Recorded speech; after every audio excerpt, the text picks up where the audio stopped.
हाय guys, मैं हूँ Ishan. Welcome back to my channel. सबसे पहले मैं आप सबके साथ अपनी इंसॉल्वेंसी की स्ट्रैटेजी अपनी मतलब जो मैंने एग्ज़ाम के लिए पढ़ाई करी थी इंसॉल्वेंसी एग्ज़ाम की, उसकी स्ट्रैटेजी शेयर कर देती हूँ। उसके बाद हम लोग कुछ ज्ञान की बातें करेंगे, ठीक है? ये रही मेरी book from inspire academy and chapter 3 is the most important chapter out of entire syllabus. ये देखो, insolvency professional also refers chapter 2, और चैप्टर 2 में मैंने लिख रखा है ऑल्सो रिफर चैप्टर 17। तो इससे मुझे ये फ़ायदा हुआ कि एग्जाम में अगर ये क्वेश्चन आता है तो मैं दोनों जगह चेक करूंगी और मुझे जो अप्रोप्रिएट आंसर लगेगा तो मैं वो लिख दूंगी। अब बात करते हैं केस लॉस की। तो केस लॉस के लिए मैंने इस तरह से हाईलाइट कर रखा है साइड में लाइन, बुक खोलते ही मुझे मिल जाएगा। अब जैसे ये केस लॉ था तो मैंने इसको हिंदी में लिख लिया अपने मन से। सीओसी के पास टाइम बचा है, फिर भी वो प्लान नहीं मांग रहा, ना ही यूआई दे रहा है, तो कुछ काम नहीं का सीधा लिक्विडेट करने को बोल रहा है, तो एनसीएलटी को यहाँ दिक्कत है।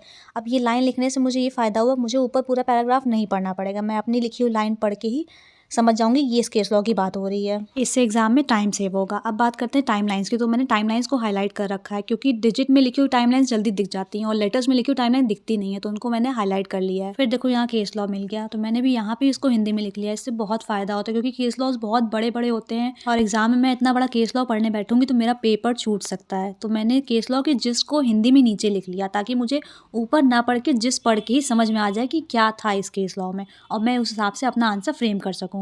इस तरह से हिंदी में लिखने में मुझे बहुत मज़ा आता है, बहुत आराम भी रहता है। ये देखो, धोखा वर्ड भी लिखा हुआ है। कॉर्पोरेट इंसॉल्वेंसी पूरे इंसॉल्वेंसी का मेजर पार्ट है और एग्जाम में most of the question CIRP से ही आते हैं। तो हमको इस चैप्टर के केस लॉस को, इस चैप्टर की टाइम लिमिट्स को बहुत अच्छे से पढ़ के जाना है। ये थी मेरी ओवरऑल स्ट्रैटेजी सब। अब मैं आपको बताती हूँ कुछ ऐसी बेसिक चीज़ें, बेसिक पॉइंट्स जो आपको एग्जाम में 100% हेल्प करने वाले हैं। आपने बुक पढ़ ली, ठीक है, आपने पूरा जो है इंसॉल्वेंसी लॉ पढ़ लिया। अब आपको क्या करना है, लाइक ओपन बुक एग्जाम में आपकी तैयारी इनकम्प्लीट होती है अगर आप प्रीवियस ईयर का पेपर नहीं लगा के जाते हो।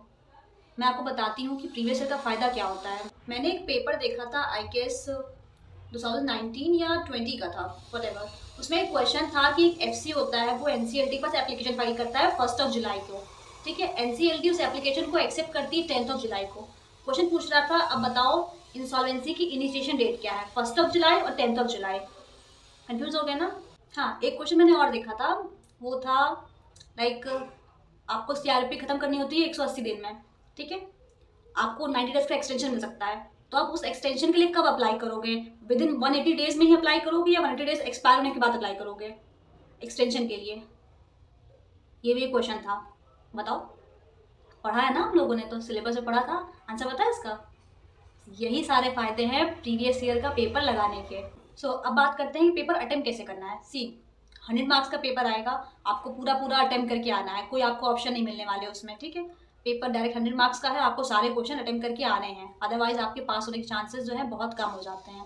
पेपर में जो फर्स्ट क्वेश्चन आता है टिपिकल होता है, ठीक है। उसमें कितना बड़ा पैराग्राफ आता है और उसके नीचे लाइन से 4-5 क्वेश्चन आते हैं, ठीक है। तो आप पैराग्राफ पढ़ने में टाइम वेस्ट मत करना शुरू में, ठीक है। पहले आप डायरेक्ट क्वेश्चन पे आना है, क्वेश्चन में क्या पूछ रहा है आपको। क्वेश्चन पढ़ के आपको समझ में आ जाएगा कि आपको क्वेश्चन डायरेक्ट बुक से मिल सकते हैं या आपको पैराग्राफ रीड करना पड़ेगा। अगर डायरेक्ट बुक से क्वेश्चन मिल रहे हैं, सीधे बुक पे जाओ, फटाफट लिखना चालू कर दो। अगर आपको लग रहा है कि नहीं, क्वेश्चन से मुझे पैराग्राफ पढ़ना पड़ेगा तब मैं क्वेश्चन आंसर कर पाऊंगी या कर पाऊंगा, तब जाके आप पैराग्राफ में टाइम वेस्ट करना।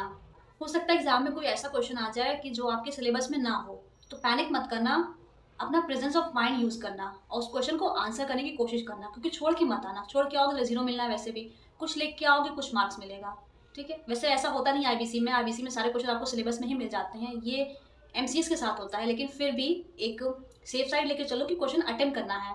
आईबीसी एक वंडरफुल सब्जेक्ट है, इसमें करियर अपॉर्चुनिटीज बिल्कुल तूफान है। आप ओल्ड सिलेबस में हो या फिर आप जून में स्विच करने वाले हो, आईबीसी आपको यहाँ भी मिलना है, आईबीसी आपको वहाँ भी मिलेगा। So an elective paper most of the students IBC choose करते हैं अनलेस एंड अनटिल उन्हें किसी अदर इलेक्टिव में एक्सपर्टीज ना करनी हो, बिकॉज आपको सीआरआई में इंसॉल्वेंसी मिल जाता है और यहाँ भी आपको इंसॉल्वेंसी मिल जाता है, तो there is overlapping of syllabus.